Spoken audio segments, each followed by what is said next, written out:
This is the Finding Business Happy podcast with me, Janelle McGrath, the founder of Market Veep. This show is all about helping you to live your best life inside and outside of work as a leader in business. Because let's face it, what's important is finding your business happy.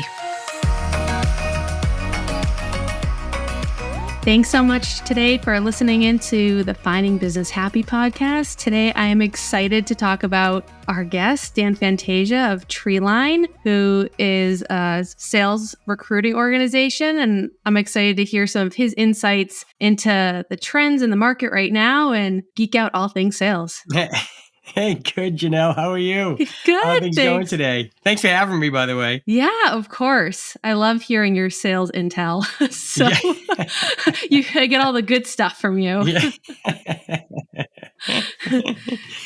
So can you tell us a little bit about, for those who don't know you, Treeline? Because I think it's an awesome organization, and a little bit about kind of how you got started and what's going on in your world. Yeah, that sounds good. Yeah, so Treeline is an executive search firm, a recruiting firm that specializes specifically and solely in the career advancement of sales professionals. We've been around since 2001, so we've been in business for 23 years. We've helped change the lives of over 3,500 sales professionals, and yeah, that's a lot of people. That's a lot.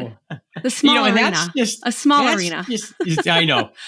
It's that's just with helping people find new opportunities. But in actuality, the amount of lives that we've truly helped change has been probably quadruple that. I mean, we're not a selfish organization, so we spend a lot of time coaching, guiding people, helping them with their career, and giving them a strategy for a successful job search. And then on the other end, we help companies find these really good people and make a great match. And because of that, it's given us, it's afforded us a significant amount of success, and we built a wonderful sales community, and we thrive in it. And it's been awesome. I feel very lucky. So mostly because of all the people I work with and I get to work with. So it's just awesome. I think it's so incredible too. Because when we think about recruiting firms and when we talk to clients, they're like, I have to hire more salespeople, and like the dread.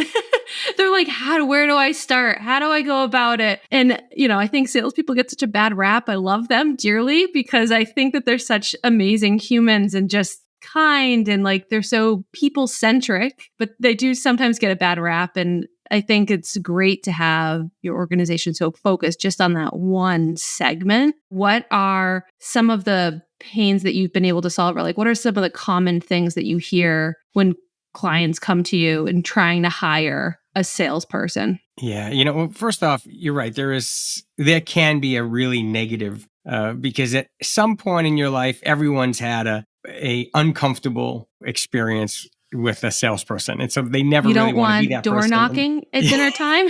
Yeah, right. Yeah.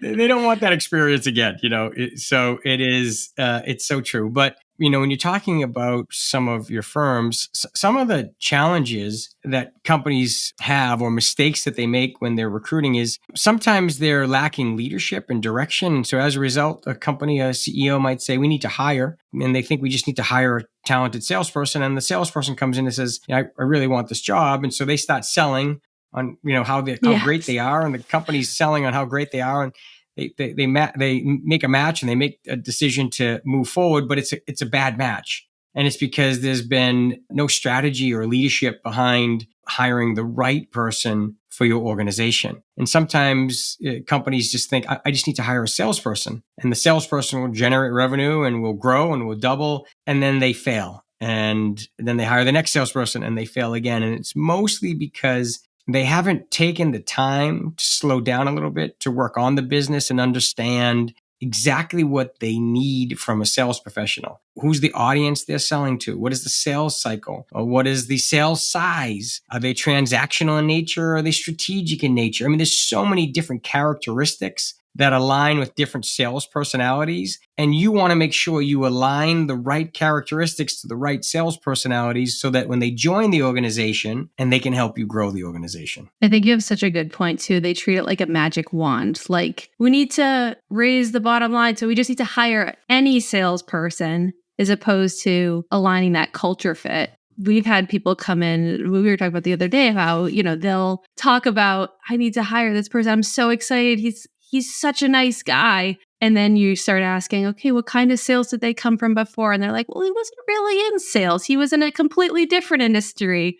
Okay, what's your average deal size is 150,000. Has this person ever been around the product line or this particular industry or space? And they're like, no, it's like such a big learning curve. It's not just a plug it in, one and done, and the sale will magically wave the wand and come in. And there is a skill and expertise that really does go into it. What kinds of things, when you talk about like culture fit, what things is it? Personality, or what things do you kind of look for in making that perfect match? So there's two things. One is the sales environment and the characteristics that are needed to be successful in the sales environment. So that's one thing. The second thing is culture, and culture fit is different than the sales characteristics that align with your selling environment. Culture fit is a bit different. You and I use a business coach, Herb Cogliano, who's awesome. He's taught us so much. And one of the things he obviously taught our firm is how to use our core values to identify individuals that fit into our culture, not the sales process or not the selling environment, but our actual culture. And so it takes a long time to understand and identify the core values that are the most important for your organization. And then it takes time for each and every individual on the team to live daily by those core values. And then once you understand what those core values are, which seems so simple, but it probably took us a year to Takes figure years. out. Years. Yeah, right. And much self-exploration. We're Is that still really working on it. Yeah, it's a work in progress. But then once you figure that out, then you can start interviewing individuals on what their core values are and do they align with the company's core values. Because if they don't align with the company core values, then they likely will never be a great fit for your corporation. And if they can't live those core values every day because they don't believe in them, then it's just not a good fit. And over time, you will see that they will erode the culture and the environment, and a decision will need to be made. Either you can coach them up or coach them out, but they've either got to adapt, which is unlikely, or you can interview people that share the same core values that are comfortable living them every day. Did you find in your journey, like when you were going through that experience of finally identifying them, that then you were like, had like an aha moment, but then when you looked back at what you were doing before, you're like, oh, wow, like that, like connects the dots as to why, like, and then moving forward, you're like, oh my God, I would never experience that same thing again, but like it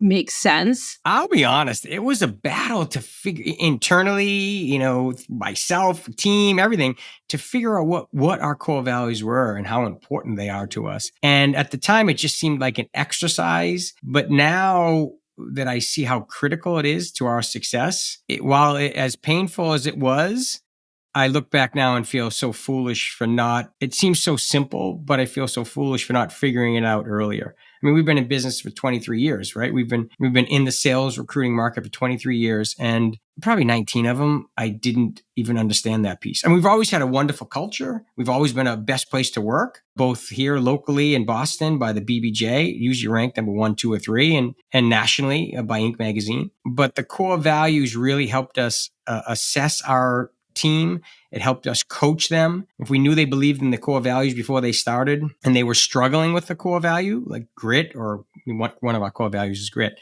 Ours They're is struggling too. with grit. Yeah. Ours is grit with grace. Yeah. Yeah. So if they're struggling, we want time to sit with them and say, listen, you're really struggling on the core value grit. What's going on? How can we help you? If something doesn't go your way, you've got to believe in yourself, right? We've got to get through this with a positive attitude. Like you have to be able to be resilient. What's happening? What's going on? So you can coach people. And if they still can't figure it out and they become negative, then challenge. But ultimately, we can use them to help our individuals grow. And they don't just have to grow necessarily professionally inside Treeline, but it helps them grow personally and professionally together. When that all comes together, they become better people, better employees. They enjoy the work, they enjoy the team, and it just becomes more successful. They get happier, right? when you know yourself more, when you have better alignment. I think the values, to your point, I had the same feeling. We waited so long and procrastinated, and like we were like and then we were like we have them. These are definitely them. And then we lived with them for a year, and we're like something is still not right. And so we removed some, and now we're at a point where we have them and they are ironclad. But it definitely has made for us like the decision making way clear. It's not more like, well, like they're a really nice person and like we think that they can get to where it's like, do they have the values and are we aligned on what the values are? And like it doesn't make them a bad person. It just means that we're not a fit. And when you think about recruiting somebody or hiring somebody, you want to make sure when they get here, they're not like shocked by like this misaligned culture fit, that they are excited to be here and that their values align, because it just makes everything better and easier. What kind of things in the sales, when you talk about like the leadership, you referenced about, them not really knowing what they're looking for or like process wise and having infrastructure, like what is some words of advice to leadership if they're considering hiring, whether they have salespeople or not? Yeah, the first thing is, so for all of our clients, the first conversation is really a free consultation. And that is to sometimes maybe challenge them or ask them some tougher questions to understand what's really happening. Why do they need to hire a salesperson? Are they hiring a salesperson because the CEO is the top salesperson and they just can't scale the business because they're creating a logjam? Is that the issue? Or is there another salesperson that's in place and they're struggling to get traction? Then I'd want to understand, well, what does that person's background look like? Where did they come from? And if there are multiple people in an organization and some are having great success and some aren't, then it's all about, who are the top producers, and let's help you find individuals that meet that same kind of criteria so that we can help you, identify and hire, additional top producers. But for every one of those organizations, it's a different strategy. And so when I say there's an absence of leadership, usually it's because someone says we need salespeople and think it's that easy. Just go find a salesperson. And so then now maybe they're posting jobs, maybe they're advertising, maybe they're going through their network and friends and family. And there's no leadership as to exactly, specifically what they want to look for. Years of experience, average sales size, sales cycle, all those characteristics we talked about before, what quota they will be running after. Have they had that quota in the past? And so what we do is we have a little bit more of a playbook and a stronger methodology to ask enough questions to understand what the company's looking for so that we can go to market and introduce them to candidates that meet that requirement. And many times they're really shocked by the level of accuracy we have. And so now all of a sudden they're meeting with 6 or 8, 10 maybe max candidates. And of those candidates, they probably have 2 or 3 that are shortlisted and one that they ultimately hire. But that whole, the process is a really huge learning process because now they have leadership and know exactly what they're telling us to go find. They know exactly what they're asking the team to interview around. They have process. They have a job, they have a job scorecard, an interview scorecard. They have process. So they've taken the time and the leadership to build all of this so they can find and hire the right individual. When I say lack of leadership, many times it's just a company saying, oh, let's hire a salesperson. And then that's what they do. They go, if you said, just Dan, go help me hire a salesperson, you can hire anyone you want. My team would have 10,000 people in front of you. And right, it's got to be really specific. Got to kiss a lot of frogs. Yeah, you got to kiss. Yeah, they'd be kissing a lot of frogs. Hopefully right. What we can do is we can narrow that down to less frogs. But we'll give you some direction so that you can have leadership and hire the right people for your organizations. Yeah, we talk about a lot of time quality over quantity. Like in the marketing space, we'll have people come in and say, like I want my number one goal is website traffic. And I want to go, I want to have 10,000 website visits, but they don't care. You're like, but that doesn't actually equate to, if that's 10,000 people who are not going to buy from you, then envision hiring same methodology. The quality of the fit makes all the world of difference. I mean, nobody wants to be I don't want to be interviewing all day. I'd rather interview a handful of people who are really great, already aligned. You said a 5-letter word that I know strikes fear in every salesperson I know, quota. Do you find that know how to structure quota in when they're going through this process, or do you guys assist with that part? But I've heard all different kinds of ways. Some make my hair stand up straight. I'm like, what were you thinking? You let the salesperson pick their quota target. There was no conversation of what was going to happen. But what kind of things have you seen? Yeah, again, absence of leadership, right? You really want to own that. Most companies, it depends. It depends on how early stage the company is. If it's founder-led sales organization, many times they don't have quota. And so we would ask. And if they don't have one, sometimes they don't have one. And sometimes they don't understand why it's so important to have one. There is functional accountability here. We do need to make sure that the sales team is held accountable. That's the goal. That's the job. And by the way, any strong salesperson is going to want a quota. If they don't have a quota, they don't understand what the bookends are. They don't know how they make their money. They don't know what their goals are. They don't know what they're running for.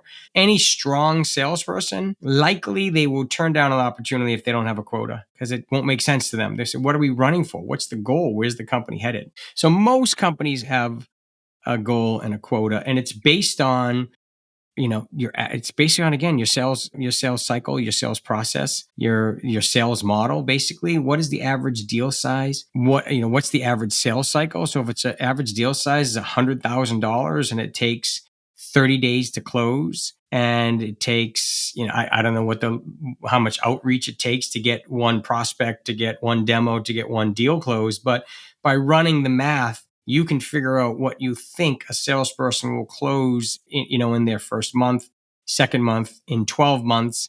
And then that revenue is what that goal, that's basically one way to help figure out what that goal is. If you're early stage, you need patience because you need to ramp someone up, which also means, by the way, there should be accountability and monthly goals to generate positive revenue. But you will need to be, if it's your first salesperson, you will need to be patient and you will need to be ready to invest in that salesperson because they will ultimately be building out the model. And that doesn't necessarily mean that they will be profitable in their first year. So there are lots of things that you'll have to figure out based on your sales model, based on compensation for your sales representative, to understand what that quota and goal looks like so that you can give the rep direction and you can push them to overachieve and find great success. I love that advice to be patient because I think there's this sense of urgency once the hire, like how quickly can they close a sale, regardless of life cycle stage, how big their pipeline is, if they've ever ran any campaigns. It's just like, when is the sale going to come in? And I think the being is just so important. And then the second piece I think is to add to that is the process.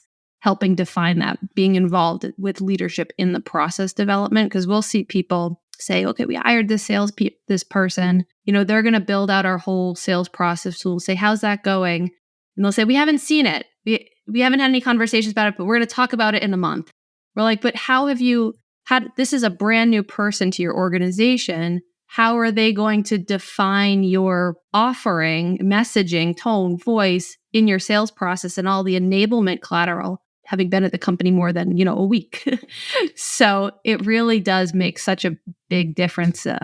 Culture, the alignment, people taking the time to actually spend with them. And there should be a clear plan in that first 30, 60, 90 days, an agreed upon, have the salesperson do a 30, 60, 90-day plan. And then everyone can agree on it and then set the goals. So in the first month, this is what's going to happen in week 1, 2, 3, and 4. This is what we should expect. And the sales representative says, yeah, this is what I think needs to be done for me to be successful in this role. And the management will hold them accountable to those goals. By the way, the management is agreeing, saying, you know what, I don't think this is enough outbound, or I don't think this is, whatever it is. But it's an agreed upon goal in month 1. And then maybe month 2, it looks a little bit different because they're, they've reached out to past customers or they learned the technology, whatever it is. Month 3 looks different. But every month, every week, they should really be hitting goals together to make sure that everyone's held accountable and that the sales process is developing and moving forward. But you don't want to just show up on day 90 and say, okay, what have you done? I know.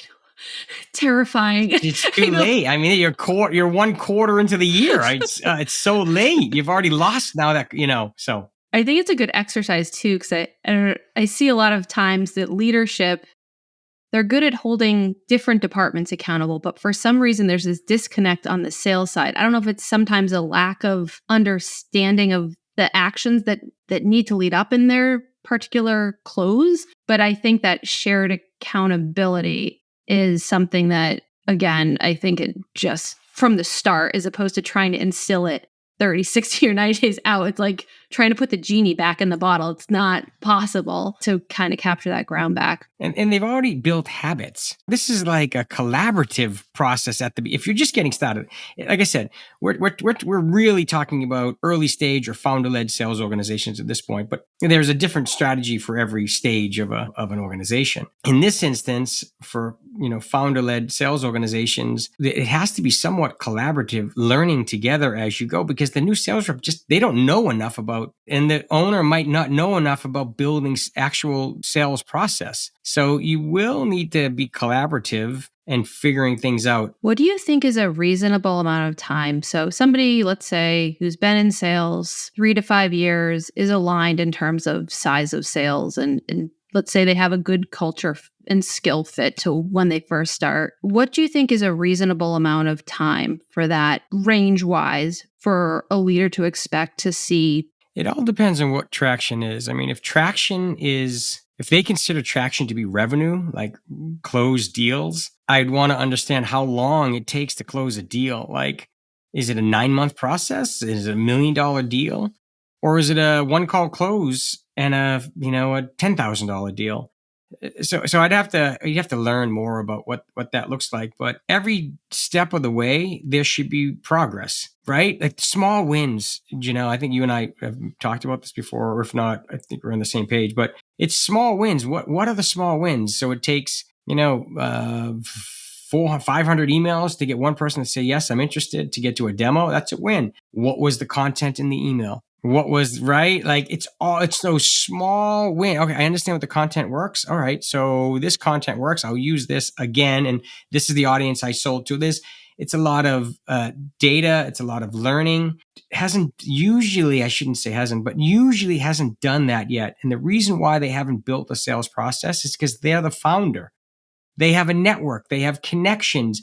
They're finding sales through a different avenue. They're not finding it through straight cold outreach to close, right? Different muscle. It's a different muscle. Yeah, absolutely. Absolutely. So if anything, a executive should be looking to see, how does this work? What does this look like? That's going to be critical and super important, and then be collaborative. The little wins, I think, are many times just so overlooked in the sales process, because they're like, but it's not closed revenue. It's like you went from 500 emails to now we're getting responses from 30% of every email that you send. I mean, that's a massive pipeline. So but there's a lot of times just if it's not a revenue number, then it doesn't matter. And that's not the case. There's so many other pieces that make it all work together. And a lot of times when we see people come in, they maybe have had some form of a sales team, let's say 3 to sometimes 50 or more people, but I say average, let's say 3 to 10, using Excel spreadsheets. But there's no organized way to say, here's how everything is together, or here's this sales template, and we've all been using it, and this is the data behind it for the opens, the clicks, the responses, and then taking that lead intelligence. Or they'll say, my salesperson doesn't want to share that information with the other reps or whatnot. And it just having all of that data makes everybody win, not just the organization, but the reps themselves close deals faster. They're happier because they can hit quota and they stay longer, and you don't have to go through this cycle of constantly training and hiring. And just having the data at your fingertips makes life easier for sure. And that, you think of it,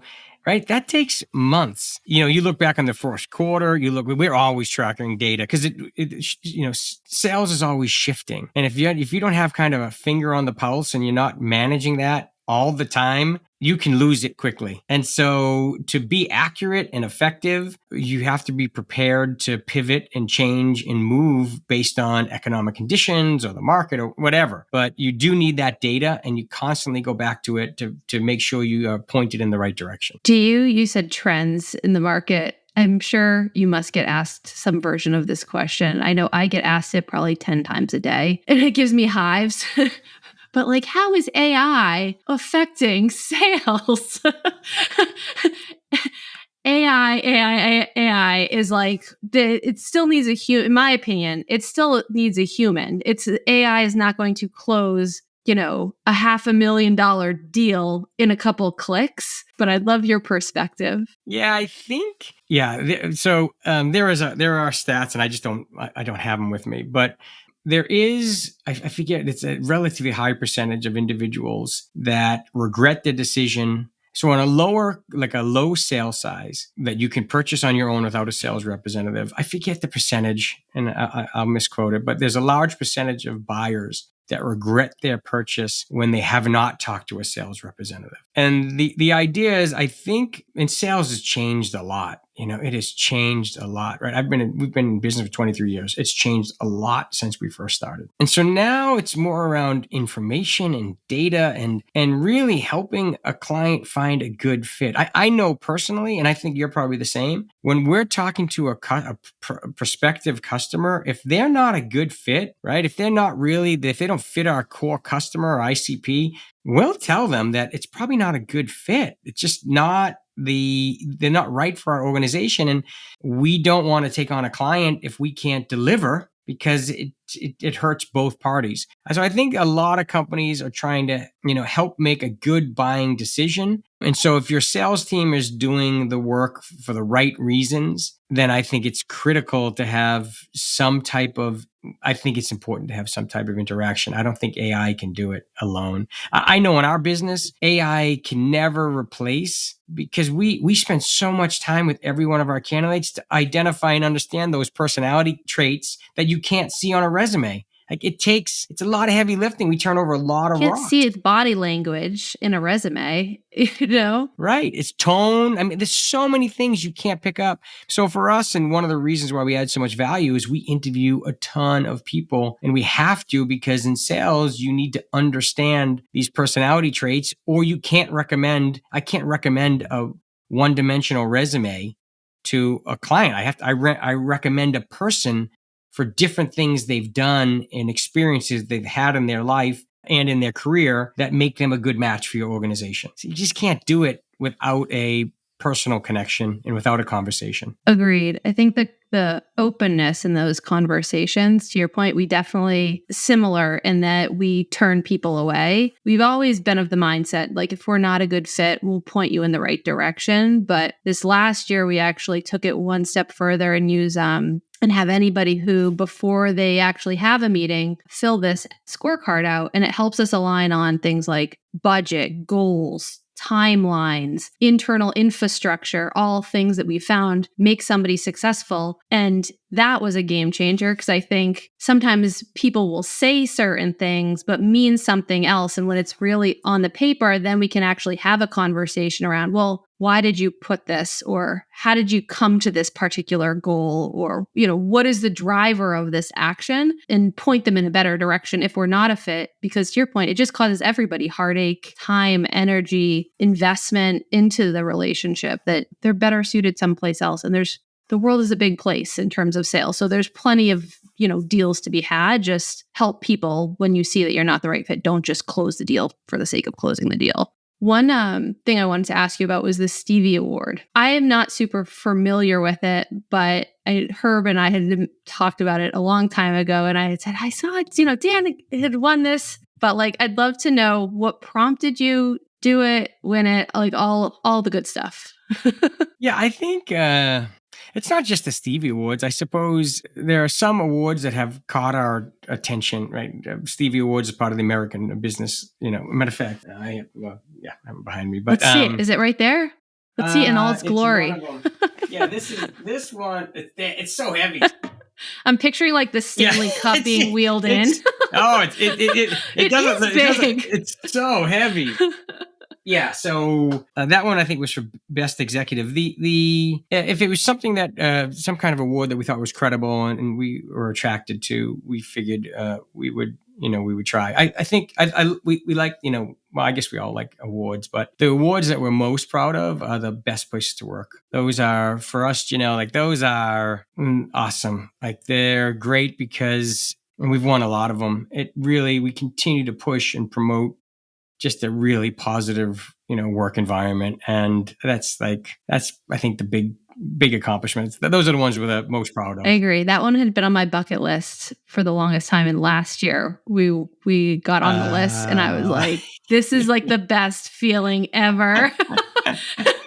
It was better than like the Fast Inc. 5000. We got that too. But like the best places is like, just like, that you're doing good in the world and like you're improving somebody else's feels amazing. Yeah. I think that's a good one. I'm actually, I don't know how many companies apply for those best places to work. I think there's a lot, but I don't know why every company doesn't go for it. Or I guess I do know why, a lot of companies don't. We always look at the list when we get like the survey at the end and I'm like, which new programs are we going to try to add to, and the list keeps getting shorter. I think I think we need to figure out a way to do paternity.